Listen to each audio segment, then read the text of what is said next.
In the shadows of the Second World War, beneath the thunder of artillery and the propaganda that echoed across occupied Europe, lay truths that were never meant to surface. Some were buried under layers of bureaucracy, concealed in the ink of redacted files, and hidden deep within the vaults of Soviet, German, and Allied intelligence agencies. Others were silenced by political necessity, their existence erased to preserve alliances, to maintain fragile victories, or to conceal crimes too monstrous for public memory.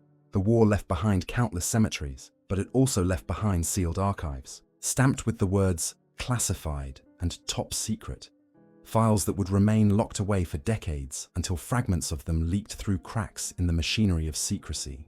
These fragments speak of massacres ignored, atrocities shielded, and compromises made in the name of power.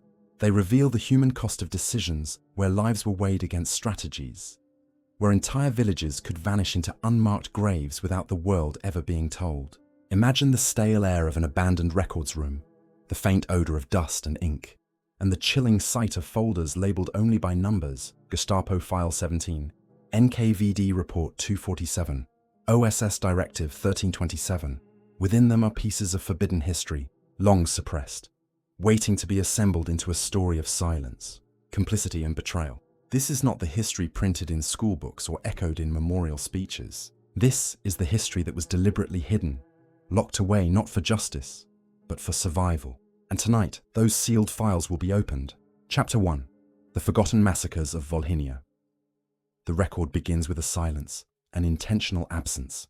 In the summer of 1943, deep within the contested plains of eastern Poland, a silence fell upon villages where Polish families had lived for generations. It was not the silence of peace, but the silence left after fire, blood, and steel had erased entire communities. Hidden in Soviet archives marked Volhynia operations, the truth remains concealed under bureaucratic terminology. In reality, it was a campaign of ethnic cleansing carried out by the Ukrainian insurgent army, known as the UPA, against Polish civilians. Reports buried in the NKVD vaults in Kiev describe nighttime raids on settlements across Volhynia and eastern Galicia. Villages were surrounded, their homes set ablaze, and men, women, and children executed in brutal fashion. Estimates from declassified Polish exile government memoranda suggest between 50,000 and 100,000 victims, yet official records reduce the events to vague population transfers.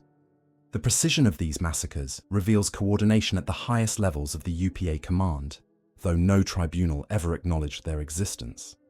A Gestapo field memorandum from July 1943, intercepted by British SIS, chillingly confirms the scale of the killings.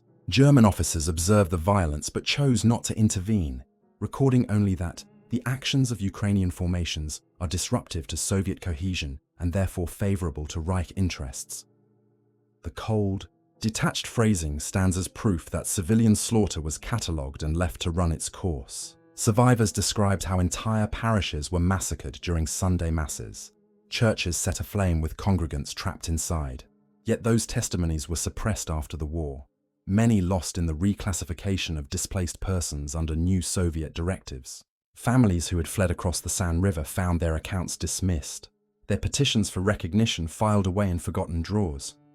By August 1944, as the Red Army pushed westward, NKVD operatives began compiling lists of uncooperative elements among Polish survivors. Soviet objectives were not aligned with truth. Their priority was absorbing Western Ukraine into the USSR without the burden of ethnic strife. Admitting the atrocities would have destabilized post-war legitimacy. The archives show deliberate linguistic manipulation. Massacres were recorded as incidents of civil unrest. Reports of 2,000 villagers slaughtered near Kowal were reduced to a phrase, localized conflict between nationalist bands. Such words ensured that history remembered chaos, not crime, and blurred responsibility beyond recognition. A forgotten memorandum, dated October 1945, stamped by the Ministry of Public Security in Warsaw, reveals another layer of concealment. It advised officials not to pursue investigations into Volhynian killings, warning that undue focus may weaken the image of Polish-Soviet brotherhood. The document bore the approval of Soviet advisors stationed in Warsaw, ensuring compliance. At the same time, the Western Allies, exhausted by war and eager to stabilize Eastern Europe, avoided probing into matters that could fracture their fragile cooperation with Stalin. Declassified US State Department records show that reports of massacres were intercepted, but filed under non-priority intelligence. Testimonies from refugees in displaced persons camps across Germany were left untranslated, their pages yellowing in archives as officials turned their gaze to Reconstruction and the emerging Cold War. What makes Volhynia so chilling is not only the scale of the slaughter, but the silence that followed. Unlike Nuremberg, no tribunal examined the evidence, no witnesses were called to stand, and no generals were held to account. The UPA command dissolved into shifting guerrilla bands, some of which were later absorbed into clandestine Cold War networks, their past crimes conveniently forgotten. By 1947, as Operation Vistula forcibly resettled surviving Ukrainians across Poland, the memory of Volhynia was erased from official discourse. Soviet censors eliminated references to the killings in newspapers and history books, ensuring future generations were taught of brotherhood, not betrayal. Yet fragments survived. In 1952, a US congressional hearing on communist aggression briefly touched on refugee testimonies that described burned villages and mutilated families. These accounts were dismissed as anti-Soviet exaggerations. Only in the 1990s, with the collapse of the Soviet Union, did hidden files emerge. Declassified NKVD documents revealed the meticulous cataloguing of destroyed Polish settlements, lists of villages marked no longer in existence.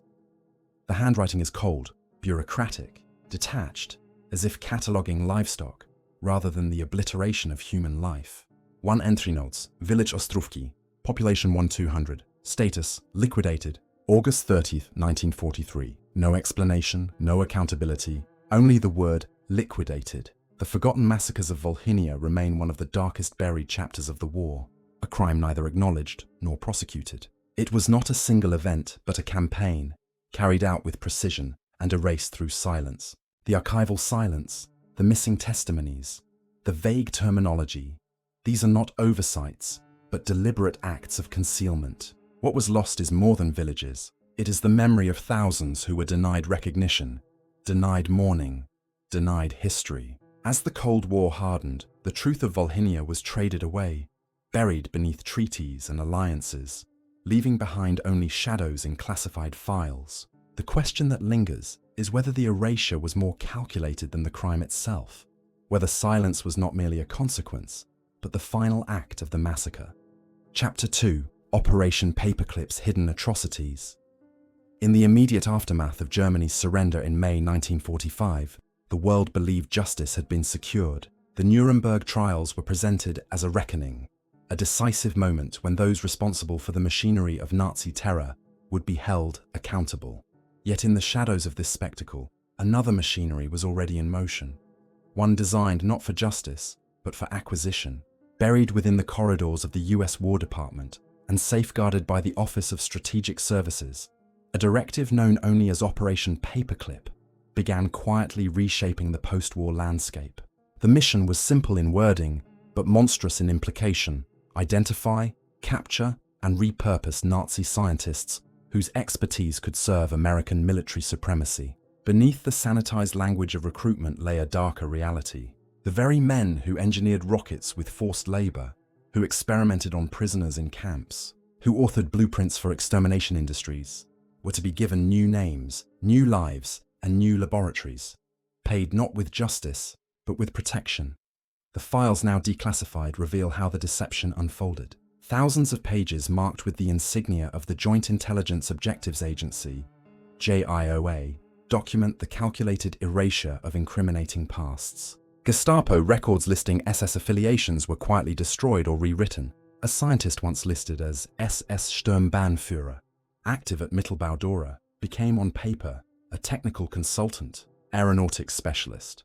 Even as Dachau survivors testified at Nuremberg about the horrors of hypothermia experiments and decompression chambers, the very men who designed those trials were being escorted onto American soil under cover of secrecy. A 1946 memorandum from the JIOA plainly stated, "No scientist of military significance shall be surrendered to the Soviets. Past affiliations may be sanitized as deemed necessary." In those cold lines, Morality was subordinated to geopolitics. Among the most disturbing cases was Arthur Rudolph, a lead architect of the V2 rocket program. Documents confirm that Rudolph oversaw forced labor operations in the tunnels of Mittelbau-Dora, where thousands of prisoners from Buchenwald perished under starvation, beatings, and collapse of unstable rock ceilings. Survivors described corpses hanging from cranes as warnings to others. Yet in 1949, Rudolph arrived in the United States under a newly forged biography, stripped of SS connections. He would go on to direct NASA's Saturn V rocket project, earning praise as a pioneer of the space age. Only decades later, under investigation, did fragments of his past surface, long after he had already been celebrated as a national hero. His story is not an exception, but emblematic of a wider pattern.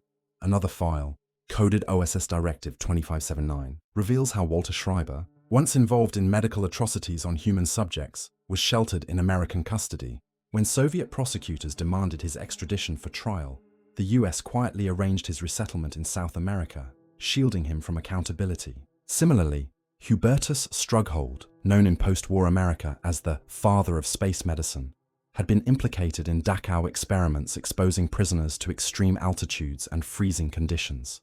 Yet his name never appeared on trial lists. Instead, he was granted citizenship and allowed to shape American aerospace medicine programs. His involvement in lethal experimentation was systematically erased from public record, his contributions rebranded as scientific milestones. The deception extended beyond individuals. Declassified CIA archives from the 1950s reveal how intelligence officers negotiated directly with former Nazi engineers on chemical and biological warfare.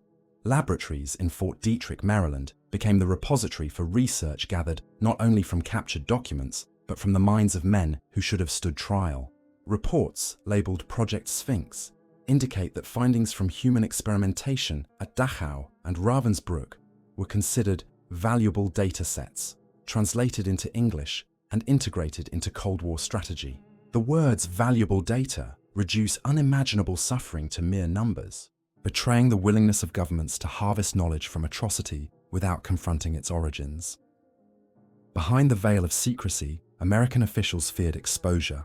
A 1947 GIOA memorandum noted, "Public knowledge of scientist affiliations may undermine domestic support for integration." This bureaucratic phrasing was not only a warning, but a command to maintain silence. Scientists were granted new homes, new salaries, even new identities. While survivors of their crimes languished in refugee camps, their testimonies disregarded. In Europe, rumors spread of high-ranking Nazis reappearing in American service, but they were dismissed as propaganda. The truth was too dangerous to acknowledge, for it revealed that the victors had compromised the very justice they claimed to uphold. By 1957, the Soviet Union's launch of Sputnik drove the United States deeper into dependence on its imported German experts. Wernher von Braun, the charismatic figurehead of the V2 program, became the face of American space exploration. His SS past, his presence at slave labor sites, his complicity in deaths numbering in the tens of thousands, all vanished from public discourse. Photographs of von Braun shaking hands with Presidents Eisenhower and Kennedy symbolized progress, while the photographs of skeletal prisoners in Dora's tunnels remained buried in classified collections. The duality of these images captures the essence of Paperclip, the transformation of perpetrators into pioneers, facilitated by silence. When fragments of truth began to surface in the 1970s, they were met with resistance. Investigations by journalists and congressional committees uncovered names, documents, and testimonies, yet government agencies withheld critical files. Survivors who attempted to testify against men like Strughold found their voices drowned in bureaucratic denials. In one declassified letter, dated 1974, an Air Force official admitted, "Concerns regarding Strughold's wartime past are noted. However, disclosure would risk undermining aerospace medicine programs. Recommend continued non-disclosure." The letter closed with the phrase, "National interest must prevail." Those words, written decades after the war, confirmed that silence was not accidental. It was policy. The moral corruption of Paperclip lies not only in the recruitment of criminals, but in the deliberate concealment of truth. It was not ignorance, but choice. Governments decided that knowledge extracted through suffering was too valuable to discard, that justice could be bartered for supremacy in the arms race. The lives lost in tunnels, in camps, in laboratories became invisible currency in the Cold War economy. Every launch, every breakthrough, carried with it the weight of erased testimonies and suppressed records. Today, the evidence sits in archives, declassified but fragmented, often incomplete. Files remain missing, names remain hidden, and many stories are lost forever. Yet the fragments that survive reveal enough.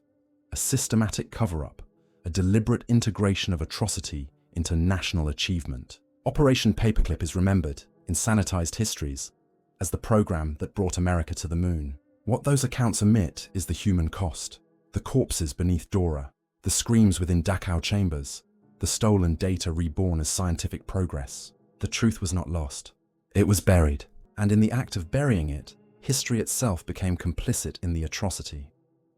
Chapter 3. The Katyn Massacre. Cover-up. On a cold spring day in April 1943, German occupation forces announced the discovery of a mass grave in the Katyn forest near Smolensk. Beneath shallow earth, they uncovered layer upon layer of Polish officers, intellectuals, and civic leaders, hands bound, skulls pierced by a single pistol round to the back of the head. In total, more than 20,000 men were executed.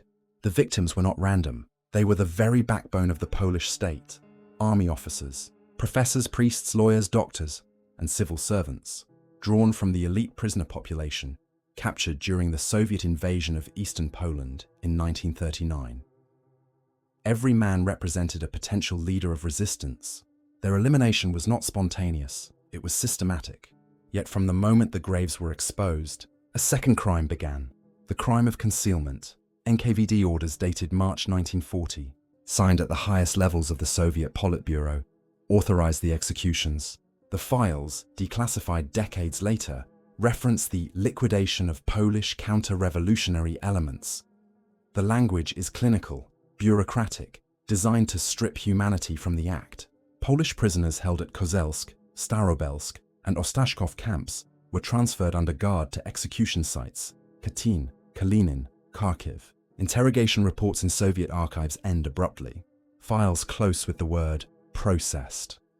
Each processed man was led into a soundproof chamber, forced to his knees, and dispatched with a pistol manufactured at NKVD armories. Trucks transported the bodies to prepared pits. The process was industrial, refined through practice, designed to exterminate an entire social class. When German forces advanced in 1941, they stumbled upon these hidden graves. By April 1943, Nazi propaganda seized upon the discovery, parading it as evidence of Soviet barbarity. Yet Allied leaders faced an impossible dilemma. British and American intelligence possessed evidence confirming Soviet responsibility. MI6 had decrypted cables hinting at NKVD involvement, and US military attachés received reports from the Polish government in exile in London. But in 1943, the Soviet Union was a vital ally against Hitler. To accuse Stalin publicly risked shattering the fragile alliance holding the Eastern Front together. Thus began the cover-up. Declassified State Department memos reveal the chilling deliberation. A cable from Washington instructed, no further public comment on Katyn should be made. Soviet relations take precedence. Churchill, in private correspondence, described Katyn as a cold-blooded massacre, yet instructed his staff to maintain silence. Roosevelt received similar reports, but suppressed them, instructing Polish representatives not to press the matter during wartime. The political calculus was brutal: sacrifice truth for victory. In this calculus, the thousands of murdered Poles became casualties not just of Soviet bullets, but of Allied silence. Meanwhile, the Soviets launched their own propaganda offensive. The NKVD fabricated evidence, including forged documents, and established a commission blaming the killings on German forces. Soviet witnesses testified to seeing Germans transport prisoners in 1941. Newspapers in Moscow printed denunciations of Hitlerite atrocities. And in the West, these claims were not openly challenged. Media outlets were pressured, and dissenting voices risked accusations of undermining the war effort. Polish officials who protested were marginalized, their pleas dismissed as distractions from the greater fight. After the war, the silence solidified into policy. At the Nuremberg trials, when the question of Katyn was briefly raised, Soviet prosecutors insisted on presenting it as a Nazi crime. The Allies, unwilling to jeopardize post-war negotiations, allowed the claim to stand unchallenged. No witnesses were called for the defense. No documents were permitted. Katyn became the unmentionable crime, airbrushed from official history. The families of the murdered officers were forced into silence, their grief denied recognition. In 1951, a US congressional committee launched an investigation into Katyn. Testimonies from Polish survivors and German documents were gathered, painting a clear picture of Soviet culpability. Yet the findings were sealed as sensitive, their release delayed in the name of Cold War diplomacy. To acknowledge Soviet guilt would have complicated strategic alliances, especially as the Korean War raged. Thus, the truth was shelved once more, sacrificed on the altar of geopolitics. Only in 1990, amid the crumbling of the Soviet Union, did fragments of the real story surface. Soviet leader Mikhail Gorbachev, under pressure from Poland and the international community, admitted NKVD responsibility. Declassified Politburo files confirmed what survivors had always known. The massacre was sanctioned at the highest level, executed with precision, and concealed for half a century. Even then, full archives remained restricted. Many execution lists, transport orders, and burial maps were withheld. Some files vanished altogether, presumed destroyed during Soviet archival purges. The Katyn massacre reveals more than just mass murder. It exposes the machinery of denial, the use of propaganda, the manipulation of evidence, the complicity of allies in silence. It demonstrates how truth can be suppressed not for months, not for years, but for generations. For Polish families, the absence of justice was a second wound. Graves lay unmarked, names omitted from official rolls, stories silenced in classrooms and newspapers. Their fathers, brothers, and sons disappeared not only from life, but from history. Today, the name Katyn carries the weight of both massacre and memory. But for decades, it was a forbidden word, one that could not be spoken without fear of retribution. Soviet dissidents who attempted to commemorate the victims were harassed, arrested, or exiled. Polish émigré communities abroad preserved the memory in whispers, in secret ceremonies, in banned literature smuggled across borders. The state worked tirelessly to erase it, yet the memory endured, waiting for the moment when the truth could no longer be denied. The cover-up of Katyn stands as one of the most haunting examples of wartime deception. It was not ignorance. It was a deliberate conspiracy of silence, involving the highest levels of government across multiple nations. And the lesson it leaves is chilling, that truth can be sacrificed indefinitely when power demands it. The graves in Katyn Forest were not only filled with bodies, but with silence. A silence that lasted half a century, sustained by lies, fear, and political necessity. And even now, in the rustle of declassified papers, one hears the echo of the gunshots, muffled by the weight of history that tried to erase them. Chapter 4, Unit 731, An Allied Silence. In the frozen landscapes of occupied Manchuria, beyond the reach of Western observers and hidden behind military cordons, Japan's most secret and most lethal project unfolded. It was called the Epidemic Prevention and Water Purification Department of the Kwantung Army, but its sterile name concealed one of the darkest legacies of the Second World War. Known to insiders as Unit 731, this clandestine complex near Harbin was a sprawling facility of laboratories, prison blocks, crematoria, and test fields where thousands of human beings, Chinese civilians, Korean prisoners, captured Soviets, and even Allied POWs, were subjected to experiments so inhuman that they defy comprehension. It was here that biological warfare was perfected with clinical precision. Vivisections without anesthesia, frostbite testing on limbs exposed to sub-zero winds, deliberate infection with plague and cholera, all conducted not as acts of sadistic cruelty, but as state-sanctioned science.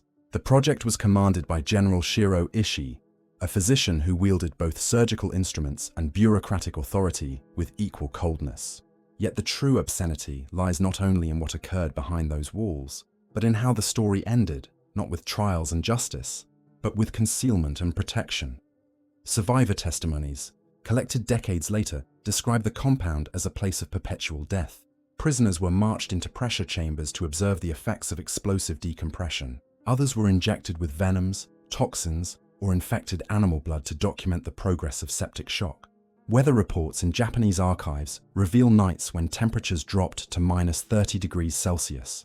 conditions under which prisoners were forced outside until frostbite consumed their flesh. In one procedure, limbs were thawed in hot water while doctors measured tissue necrosis. These were not isolated incidents but part of structured experiments, logged in meticulous records with charts, sketches, and data tables. In some cases, entire villages were targeted with ceramic bombs containing plague-infested fleas, their infection patterns later traced in laboratory studies.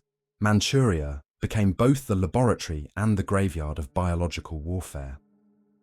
The war ended in August 1945, but the story of Unit 731 did not. Declassified US Army files from Fort Detrick reveal how American intelligence officers, upon learning of ISI's research, faced a decision.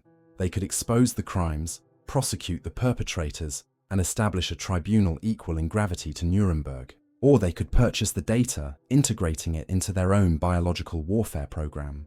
The decision was swift, pragmatic, and morally devastating.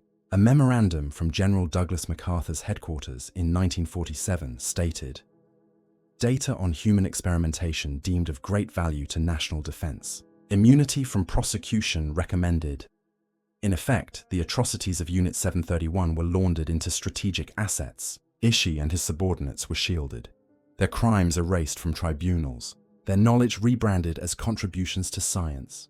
The Khabarovsk trials, held by the Soviets in 1949, presented evidence of Unit 731's activities. Testimonies from captured Japanese officers detailed plague bombs, cholera contamination, and vivisections. Western observers dismissed the proceedings as propaganda, an invention of Stalinist show trials.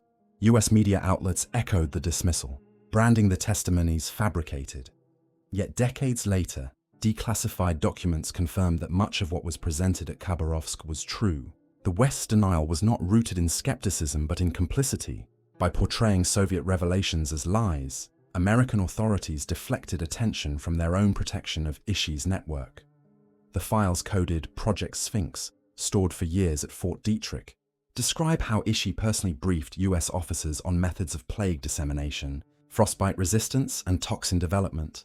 Datasets included survival times of prisoners at various temperatures, lethal doses of anthrax spores, and techniques for cultivating pathogens in field conditions. Every figure in those documents is attached to human suffering. Yet in US archives, they appear as detached numbers, stripped of the agony that produced them. The scientists of Unit 731 became, in effect, American assets, their names quietly erased from war crimes lists while their findings were cited in classified reports. Japan itself followed suit. Post-war textbooks omitted Unit 731 entirely. Survivors were silenced by stigma and intimidation. Families of victims, who had watched entire villages succumb to disease outbreaks, were denied recognition. In Harbin, the ruins of the compound stood abandoned for decades, ignored by official narratives. Only in the 1980s, under mounting pressure, did Japan begin acknowledging fragments of the truth. Even then, no leading figure from Unit 731 ever faced trial. General Ishii lived until 1959, dying peacefully in Tokyo, never once questioned in a courtroom. His subordinates found careers in academia, medicine, and government. Some rose to prominence in Japan's post-war pharmaceutical industry, their expertise repurposed for profit. The silence was not incidental. It was engineered. Allied intelligence classified Unit 731 files under the highest levels of secrecy. US congressional inquiries into wartime atrocities omitted its mention. When survivors attempted to bring lawsuits in the 1990s, Japanese courts dismissed them, citing statutes of limitation and insufficient evidence. The evidence, of course, had long been sequestered in vaults far from public reach. For decades, the world's knowledge of Unit 731 rested on whispers, rumors, and Soviet reports dismissed as fabrications. The truth existed only in fragments. A smuggled document, a buried testimony, a scar on the body of a survivor. The moral collapse represented by Unit 731 lies not only in Japan's crimes, but in the deliberate suppression of justice by its enemies. Unlike Nuremberg, where the full weight of law was brought against perpetrators, here the balance tipped toward expedience. Biological warfare data was deemed more valuable than the lives it had consumed. Justice was bartered for supremacy in the emerging Cold War, and in this transaction, memory itself became the casualty. The victims of Unit 731 disappeared not only into mass graves, but into classified archives, their suffering repackaged as research, their deaths unacknowledged by the governments that profited from them. Today, the remnants of the compound near Harbin stand as a museum. The walls still bear the stains of what occurred inside. Though many files remain missing, many stories silenced, visitors walk through reconstructed chambers, past rusted surgical tools, past cages once holding plague-infested fleas. Yet the full record is incomplete, deliberately fractured. The silence of Unit 731 is a silence chosen by men in power, maintained across decades, defended under the guise of national interest. It is a reminder that sometimes the most disturbing truths of war are not hidden by enemies, but by allies, and that the cost of such concealment is a wound that history has yet to close. In every archive, behind every redacted line and sealed folder, lies the same unresolved question. How much of what we know about the Second World War is only what we were allowed to know? The massacres in Volhynia were buried beneath political necessity, their victims erased to preserve fragile borders. Operation Paperclip transformed war criminals into celebrated pioneers, their crimes rewritten in the language of progress. The Katyn forest swallowed thousands of Polish officers, and for half a century their truth was suffocated beneath a conspiracy of silence. And in Manchuria, Unit 731 perfected biological warfare on living human beings, only for its data to be traded like currency between former enemies. Each story, once sealed in steel cabinets and stamped classified, reveals not just atrocity but complicity. Governments choosing secrecy over justice, alliances over truth, supremacy over humanity. These files, once buried, remind us that war is not only fought with tanks and bombs, but with silence, omission, and deliberate lies. And yet, even as fragments resurface, the complete record remains elusive. Entire documents have vanished, witnesses silenced, archives destroyed. What else lies hidden in the vaults of intelligence agencies, in basements of ministries, in warehouses marked restricted access? How many more truths, buried beneath decades of dust, remain beyond our reach? The most disturbing lesson may be that history itself is malleable, reshaped not by memory, but by power. And as long as power decides what is forgotten and what is revealed, the war will never truly end.